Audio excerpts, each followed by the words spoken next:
Olivier, si tu veux te présenter l'entreprise. Olivier Furteau, société Domo 31, je suis le gérant depuis un peu plus de 3 ans. Domo 31 est une entreprise qui est créée depuis 1996 sur le secteur de Toulouse, donc en fait on a toujours été ici. Principale activité, la menuiserie extérieure et la protection solaire, avec pour cible principale le particulier.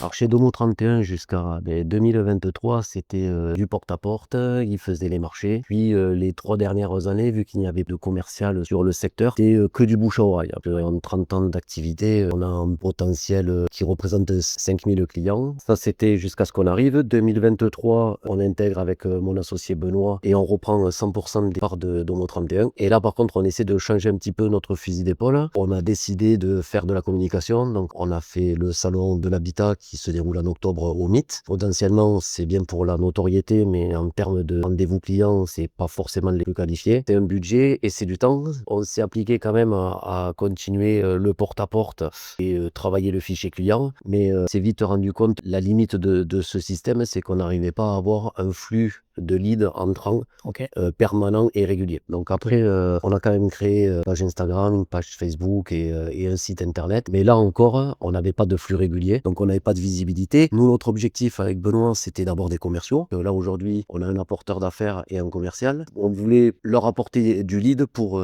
tout simplement parce que ça fait partie aussi du recrutement. Aujourd'hui, quand on fait un package commercial, le fait d'apporter un minima de contact, ça aide sur le recrutement. Ça veut dire qu'aujourd'hui, quand tu prends quelqu'un sur la partie commerciale, il va certes travailler son portefeuille client à lui. L'entreprise va devoir fournir aussi une source de lead, alors pas 100% de ses rendez-vous, mais au moins une petite source de lead supplémentaire pour qu'il puisse aller faire ses rendez-vous avec cette source de lead-là. Oui, exactement.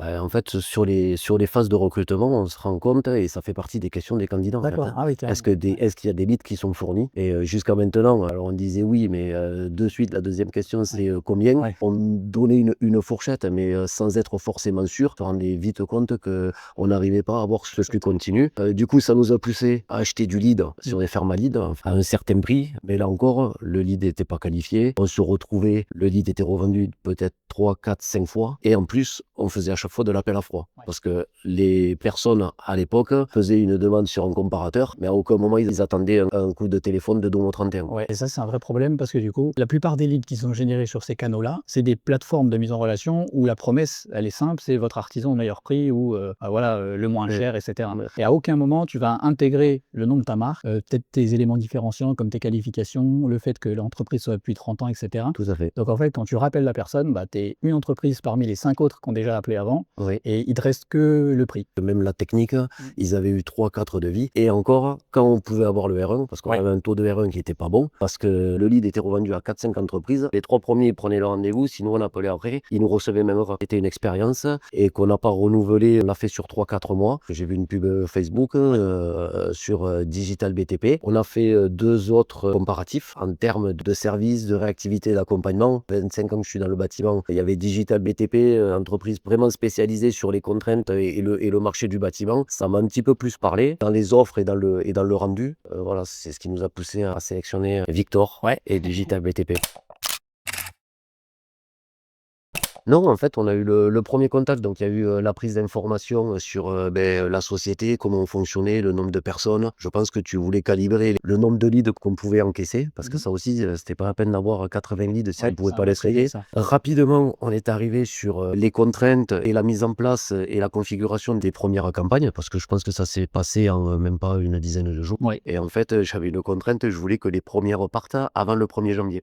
Donc, effectivement, ça s'est passé sur même pas une dizaine de jours. Donc, effectivement, avant Noël, on a travaillé même les samedis, parce que Victor travaille le samedi. Et on a eu premier lead, je dis pas de bêtises, je pense qu'ils étaient déjà sur fin décembre, la dernière semaine, entre décembre et le 1er janvier. On a testé plusieurs angles marketing sur du formulaire. Et ensuite, après, voilà, moi, ce que j'aime bien aussi, c'est qu'il y a l'évolution derrière. On reste pas sur quelque chose de figé. Derrière, on a lancé les comparatifs. Tout à fait. Sur les mêmes angles marketing, mais avec une nouvelle dynamique. Et ce qui fait qu'aujourd'hui, on a une cinquantaine de leads qui tombent tous les mois. Là. Tous services confondus. Et du coup, ce qu'on a fait aussi, c'est qu'on a retravaillé les offres avant de lancer les campagnes. Je sais pas si tu te souviens, on avait travaillé les offres sur la partie fenêtre. On a fait aussi sur la pergola. Hors volet roulant, on retravaille à chaque fois les offres avant de lancer les campagnes. Oui, Parce que c'est ça aussi qui permet d'avoir un message un petit peu différent de tout le monde qui va proposer peut-être du devis gratuit. C'est pour ça qu'on a mis en place aussi des simulateurs, des estimateurs pour la pergola, pour la fenêtre. Exact, oui. Et ça permet d'avoir des leads qui passent par une série d'étapes qualifiantes. Par exemple, quelqu'un qui va remplir un formulaire simple, comme on a pu le faire sur les lancements de campagne, va peut-être être un petit peu moins qualifié que quelqu'un qui passe par tout un process sur une fenêtre. On va lui demander quel type de fenêtre il veut, quel type de matériaux,